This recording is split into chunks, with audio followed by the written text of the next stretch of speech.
بسم الله الرحمن الرحيم الحمد لله رب العالمين والصلاة والسلام على أشرف الأنبياء والمرسلين وأشهد أن لا إله إلا الله وحده لا شريك له وأشهد أن محمدا عبده ورسوله صلى الله عليه وعلى آله وأصحابه ومن تبعهم بإحسان إلى يوم الدين وسلم تسليما كثيرا اللهم لا علم لنا إلا ما علمتنا وعلمنا ما ينفعنا وزدنا علما إنك أنت العليم الحكيم اللهم إنا نسألك علما نافعا ورزقا طيبا وعملا متقبلا.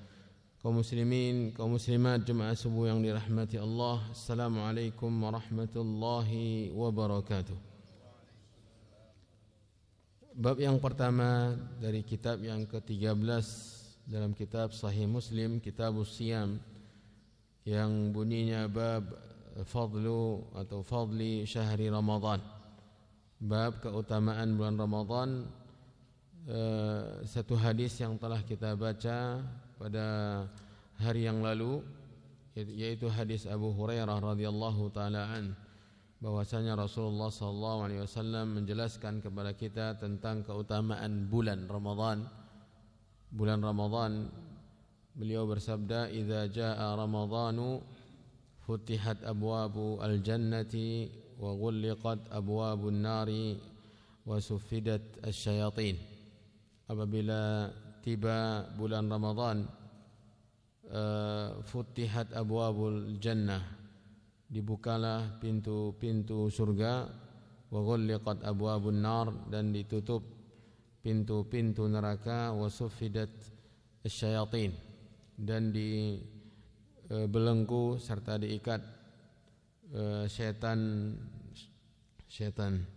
Ini diantara apa yang diberitakan oleh Rasulullah SAW tentang perkara gaib. Dibukanya pintu-pintu surga atau ditutup pintu-pintu neraka. Ada jumhur ulama menafsirkan secara hakiki. Begitu juga pembelengguan syaitan, itu semua adalah hakikah, sebuah hal yang hakiki yang Allah Subhanahu wa taala Maha mengetahui dan Maha kuasa untuk melakukannya. Kemudian bila mana diartikan dengan hakiki, maka maksud dari dibukakan pintu surga adalah agar besar dorongan untuk beramal, melakukan ketaatan di bulan yang mulia itu. Begitu juga ditutupnya pintu-pintu neraka.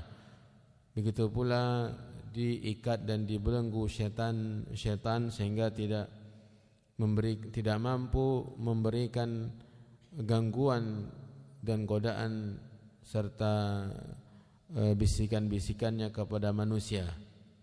Diikat, dibelenggu di bulan Ramadan oleh Allah. Ini juga di antara keutamaan. Di hadis ini saja sudah ada keutamaan atau 3 keutamaan bulan Ramadan secara nas. Yang pertama, dibuka pintu surga, yang kedua ditutup pintu neraka, dan yang ketiga diikat oleh Allah Subhanahu wa taala syaitan sebagai musuh manusia. Sebagai musuh manusia diikat oleh Allah. Orang kalau sudah diikat musuhnya, dia sudah aman. Sudah diikat musuhnya dan tidak lagi mengkhawatirkan gangguan dari mereka, berarti ini sudah keamanan. Dan ini adalah keutamaan yang sangat besar dari keutamaan bulan Ramadan.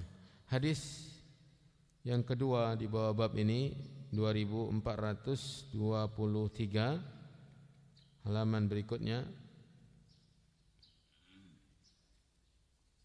halaman 493 yang tertulis di sini. Imam Muslim rahimahullahu taala berkata, وحدثني حرملة بن يحيى قال أخبرنا ابن وهب قال أخبرني يونس عن ابن شهاب عن ابن أبي أنس أن أباه حدثه أنه سمع أبا هريرة رضي الله عنه يقول Qala Rasulullah sallallahu alaihi wasallam, "Idza kana Ramadan futihat abwabur rahmah wa ghulliqat abwabu jahannam wa sulsilatis syayatin." Ini hadis yang kedua dengan makna secara umum sama dengan hadis yang pertama, cuma ungkapannya sedikit berbeda. Di situ abwabur rahmah, di sini abwabur rahmah. Di hadis yang pertama abwabul jannah, menunjukkan bahwasanya jannah, surga adalah rahmat Allah, bukan balasan, bukan balasan amalan dari amalan kita, atau bukan harga dari amalan kita, tetapi rahmat Allah. Di sana tempat segala kenikmatan dan terkumpulnya semua rahmat Allah. Makanya dalam ungkapan mustaqar rahmatih, mustaqar, disitulah berkumpul semua rahmat Allah. Dan dalam hadis yang sahih, Allah Subhanahu wa ta'ala memiliki 100 rahmat. Satu rahmat dari 100 tersebut diturunkan oleh Allah ke muka bumi, ke dunia ini. Dengannya semua makhluk Allah menerima rahmat, saling merahmati, saling menerima rahmat dari Allah, dan juga saling merahmati sesama mereka. Dan betapa besarnya rahmat Allah di dunia ini, dan bandingkan dengan 99 rahmat yang ada di surga. Kenapa 99 di surga? Karena dia abadi, selama-lamanya rahmat tersebut, dan tidak pernah terputus pemberian Allah untuk kita, untuk penduduk-penduduk surga, untuk orang-orang yang mendapatkan surga Allah Subhanahu wa ta'ala akan tetap menerima pemberian, dan mereka tidak lagi beramal, tinggal menikmati. Tidak ada lagi perintah, tidak ada lagi kewajiban, tidak ada larangan, tidak ada lagi hal-hal yang tidak dibolehkan. Dan bahkan Allah menyimpulkan, memberikan sebuah simbol kenikmatan yang sangat besar ketika Allah mengatakan, lakum fiha ma tashtahi anfusukum, kalian di dalamnya mendapatkan apapun yang kalian suka. Walakum fiha ma tad'un, dan kalian akan dapatkan apa yang kalian minta. Ini apalagi simbol kenikmatan lebih besar dari ini. Di dunia ini betapa banyak kemauan kita, tetapi tidak semua yang kita dapatkan. Dari yang kita mau itu pun tidak sebesar yang kita inginkan. Cita-cita kita tinggi, tetapi yang dicapai hanya sebagiannya.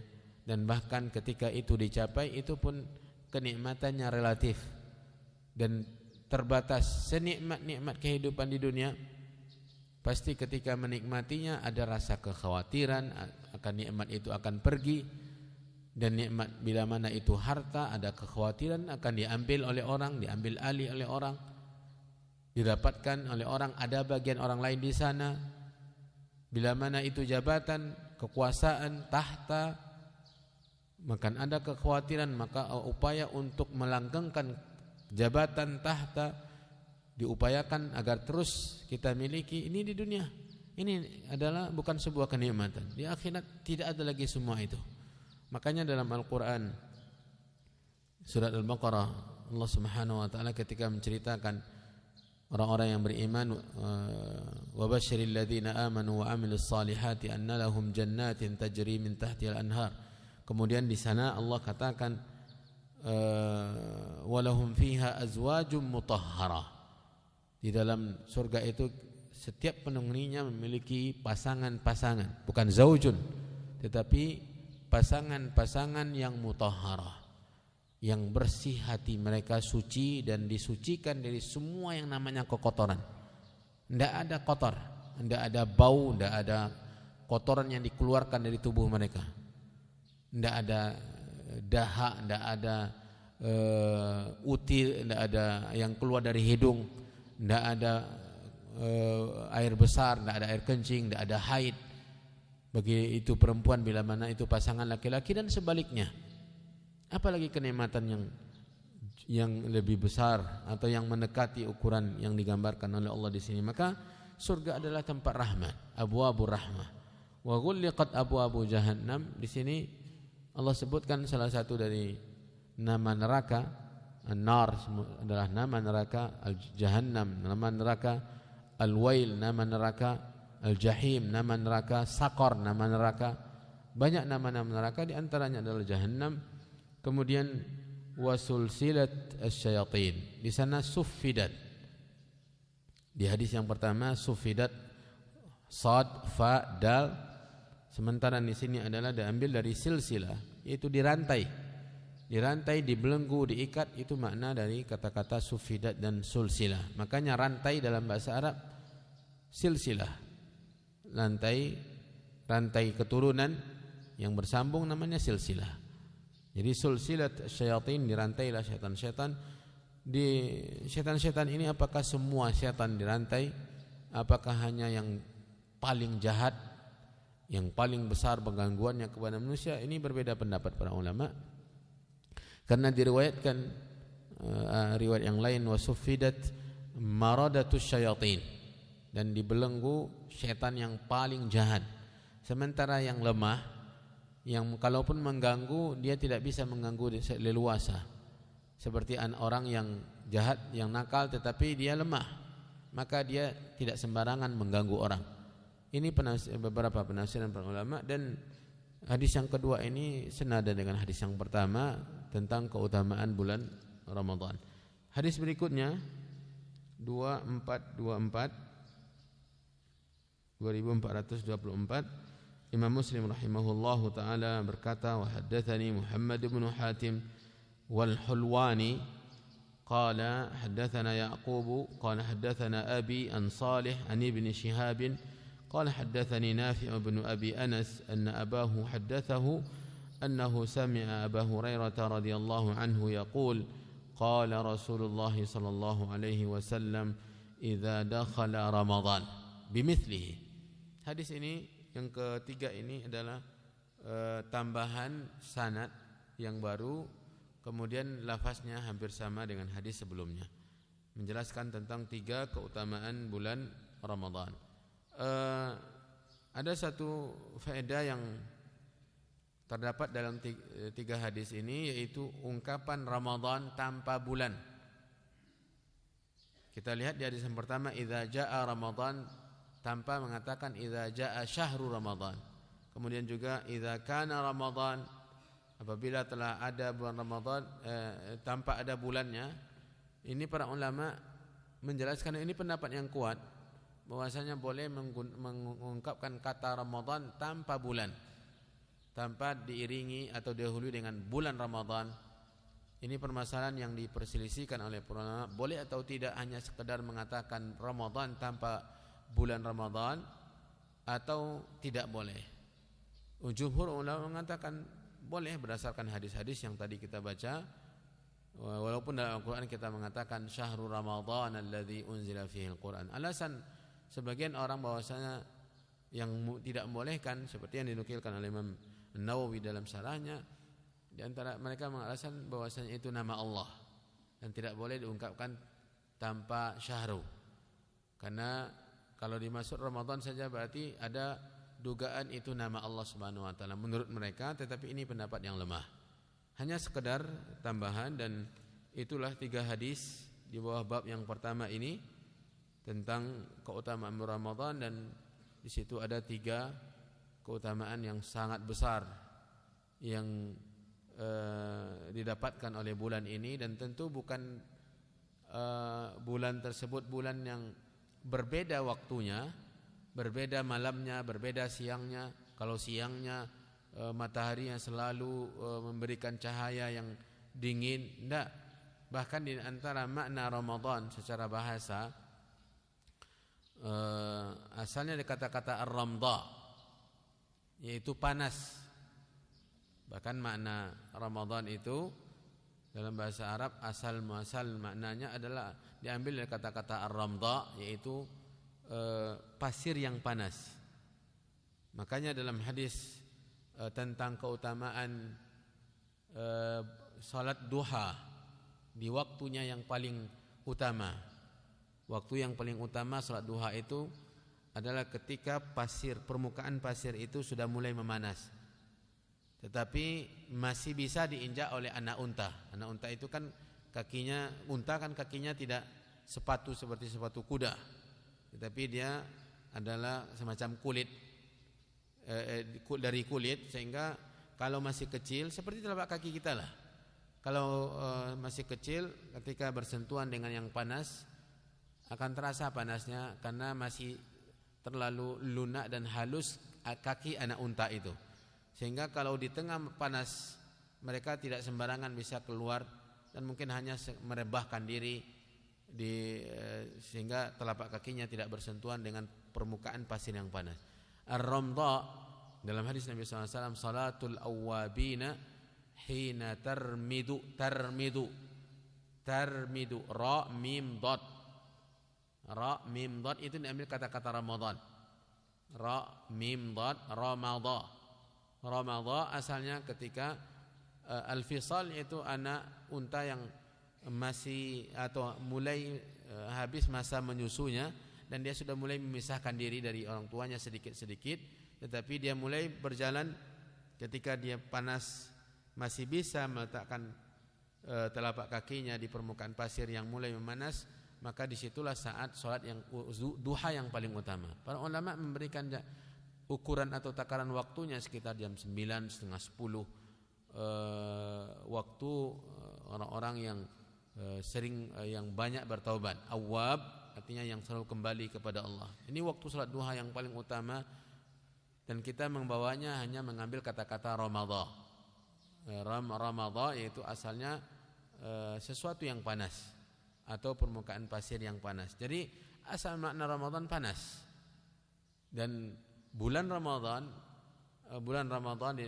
dinamakan Ramadan karena memang ada hawa panas di sana, itu panasnya kehausan, kerongkongan kita sehingga dia butuh sesuatu yang dingin, yaitu air.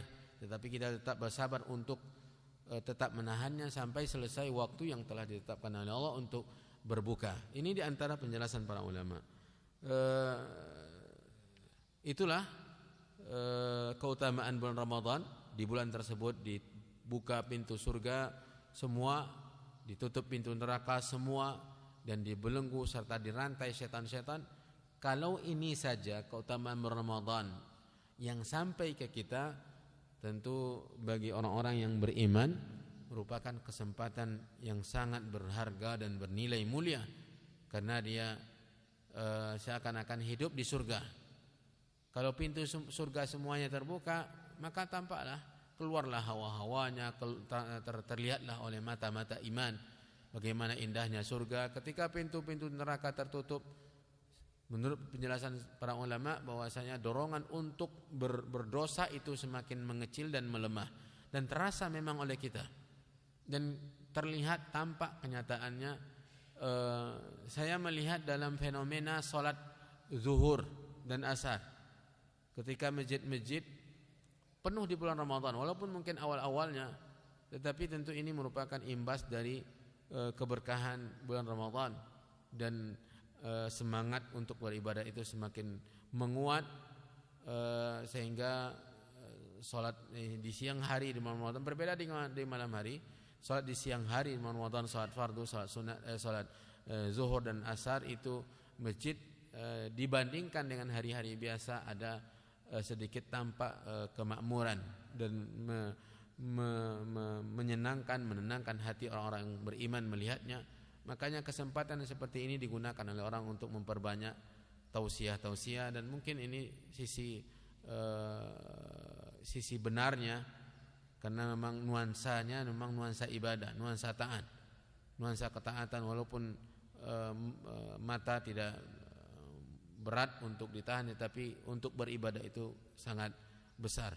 Apalagi di daerah-daerah yang memang orang-orangnya di bulan Ramadan sebagai kesempatan untuk melakukan ketaatan. Di Madinah itu di bulan Ramadan memang tampak kedermawanan orang-orang yang dermawan, atau orang-orang yang di bulan yang lainnya tidak ada dorongan kedermawanan, tetapi di bulan Ramadan mereka luar biasa kedermawanan, apalagi menyediakan perbukaan di jalan-jalan, di lampu merah, di traffic light, di mana-mana itu ada orang yang berdiri anak-anak muda, remaja-remaja muslim berdiri, di tangan mereka sudah ada tempat-tempat yang bingkisan-bingkisan, dan di checkpoint yang berangkat dari Mekah, dari Madinah ke Mekah, di checkpoint Mekah ataupun Madinah itu ada bingkisan yang ditaja memang oleh pemerintah Arab Saudi, oleh pemerintahnya, tetapi warganya pun bersemangat mengikuti pembagian. Setiap bus dan kendaraan yang lewat semacam box yang isinya lengkap sarana untuk berbuka. Dan ini yang harus kita mulai geliatkan di sini, kita angkat ke permukaan. Di bulan Ramadan banyak orang-orang yang berpuasa tetapi terkendala di jalan raya, dan kesempatan untuk membagi-bagikan ke mereka di tempat-tempat mereka ada berhenti di traffic light itu memang sangat cocok untuk dibagikan sebagai upaya untuk memperbanyak ibadah di bulan Ramadan. Itu ulasan dari bab yang pertama, dan kita lanjutkan bab yang kedua. Bab wujubu shaumi Ramadan li ru'yatil hilal wal fitri li ru'yatil hilal wa annahu idza ghumma fi awwalihi aw akhirih ukmilat iddatu syahri 30 yawman. Bab kewajiban puasa Ramadan itu diletakkan pada penglihatan anak bulan. Hilal anak bulan. Jadi kewajibannya dikaitkan dengan melihat anak bulan, dan begitu juga berhenti atau berakhirnya Ramadan atau masuknya Idul Fitri itu juga diletakkan pada melihatnya anak bulan, dilihatnya anak bulan.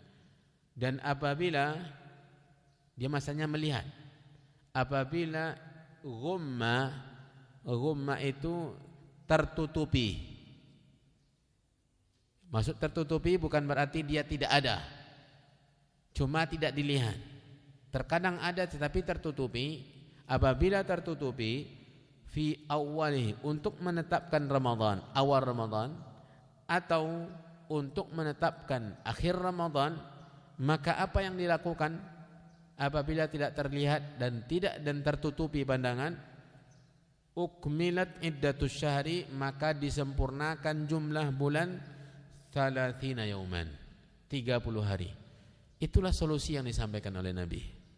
Dua cara. Yang pertama lihat, kalau tampak puasa. Kalau jika terhalangi, solusi atau cara yang kedua adalah sempurnakan bulan. 30, sudah sampai 30 habis. Jangan lihat lagi pada malam yang ke-31-nya enggak, ke-31 enggak ada. Karena dalam bulan Hijriyah, bulan itu tidak pernah lebih dari 30. Sebagaimana yang ditegaskan oleh Nabi dalam hadis yang sahih, dan tidak pernah kurang dari 29. Jumlah hari dalam bulan-bulan Hijriyah antara 29 dan 30. Di malam 29 atau setelah habis 29, maksudnya di sore hari 29, besoknya 30, maka diperintahkan untuk melihat dengan mata.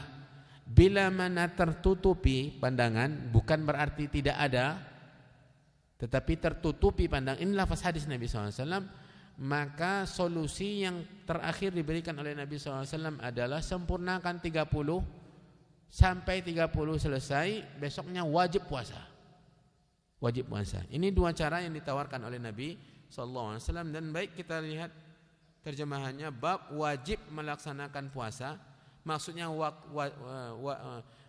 menetapkan wajibnya masuknya bulan Ramadan atau wajibnya berpuasa dan berbuka darinya karena melihat hilal bulan sabit. Dan apabila terjadi mendung, di sini diartikan mendung, tetapi belum tentu mendung, tetapi terkadang juga ada oleh hal-hal yang lain yang tertutupi, yang menutupi pandangan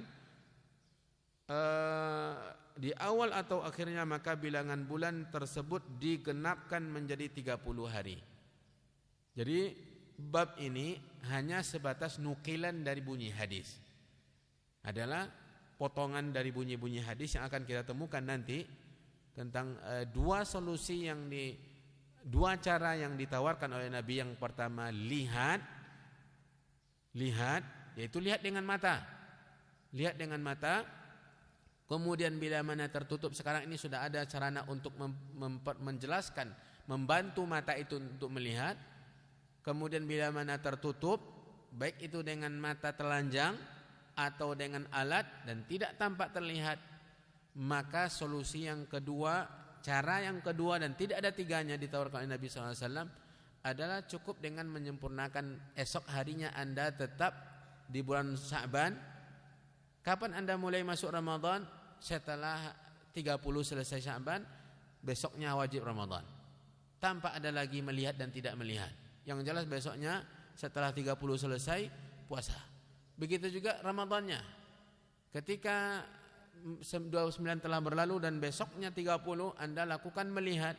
Kalau memang tidak terlihat dan ternyata memang ada yang menghalangi Anda untuk melihat anak bulan tersebut, yaitu awan atau yang lainnya, maka Anda tinggal melengkapi bulan Ramadan tahun itu dengan 30 hari. Besoknya berpuasa Anda, dan selesai itu tidak ada lagi melakukan melihat atau tidak melihat.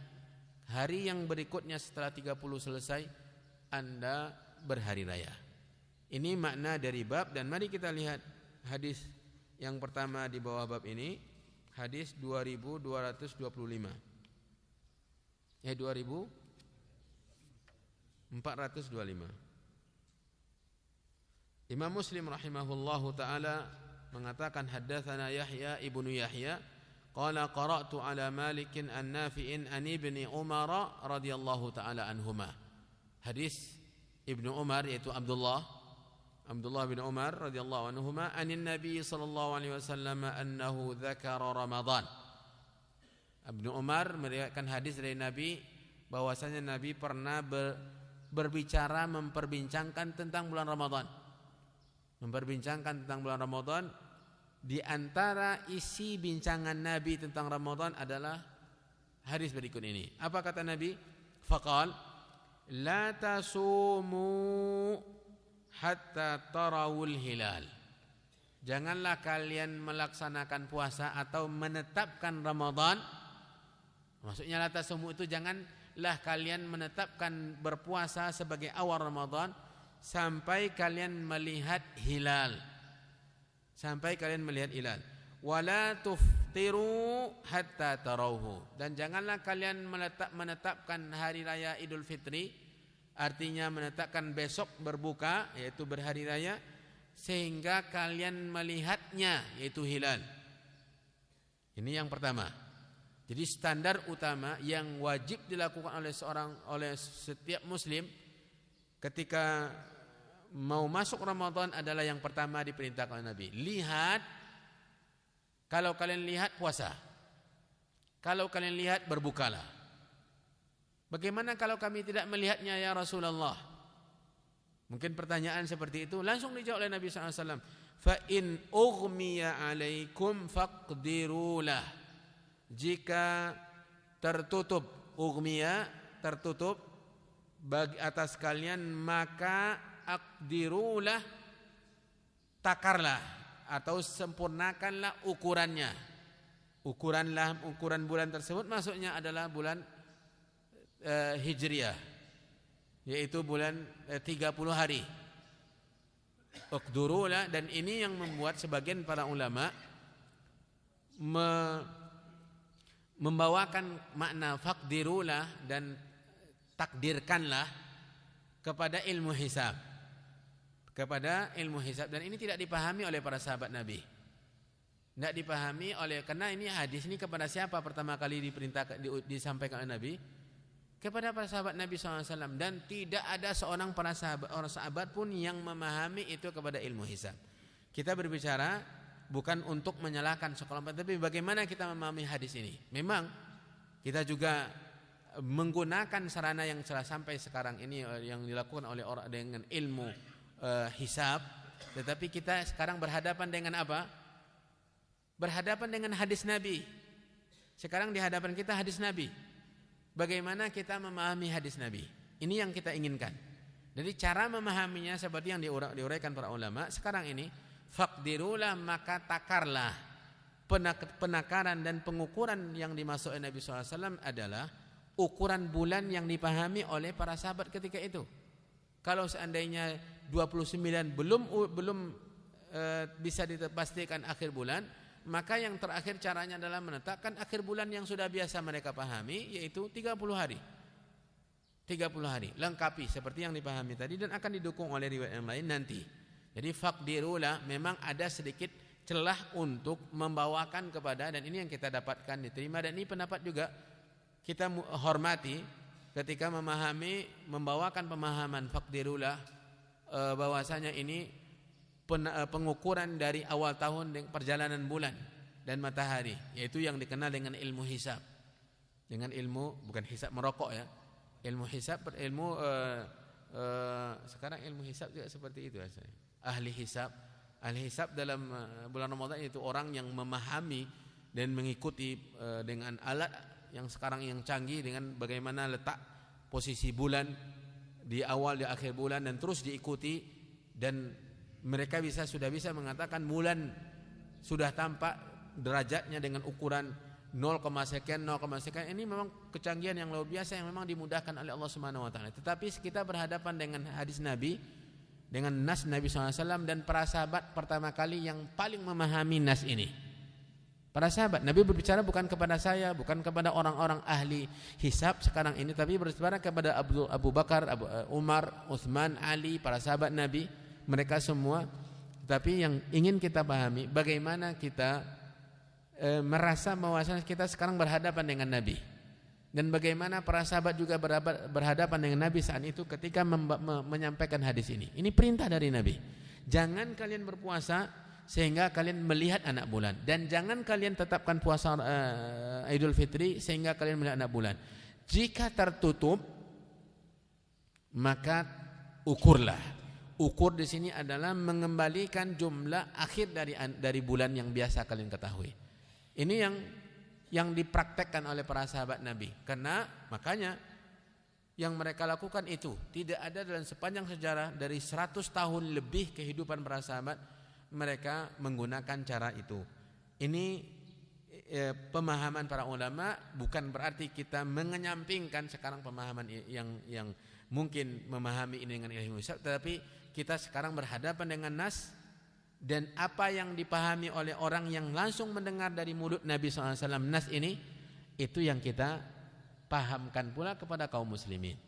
Bukan berarti kita mengenyampingkan dan menganggap remeh, enggak, atau menganggap rendah, enggak. Ini suatu pemahaman perkembangan yang sampai kepada kaum muslimin, dan juga ini membantu. Tetapi ketika itu prakteknya di para sahabat seperti yang biasa-biasa dan sederhana saja, dan sekarang pemerintah kita sangat luar biasa menggunakan melihat secara langsung dan membantu dengan ilmu hisab, tetapi tetap yang standar utamanya adalah melihat atau tidak. Kalau misalnya tidak terlihat, sekalipun menurut ilmu hisab itu muncul dalam ukuran derajat yang memang sudah muncul bulan itu sudah tinggi dan tidak terlihat oleh awan, maka tidak berpuasa. Tidak berpuasa karena ukurannya adalah melihat. Inilah pemahaman sederhana dari hadis yang pertama di bab ini, dan insyaallah besok kita akan lanjutkan kembali pembahasan ini. Wallahu taala alam, wa sallallahu wasallam wa baraka wa an'am ala nabiyyina Muhammadin wa ala alihi wa sahbihi ajmain. Subhanakallahumma wa bihamdika asyhadu an la ilaha illa anta astaghfiruka wa atubu ilaik. Wassalamualaikum warahmatullahi wabarakatuh.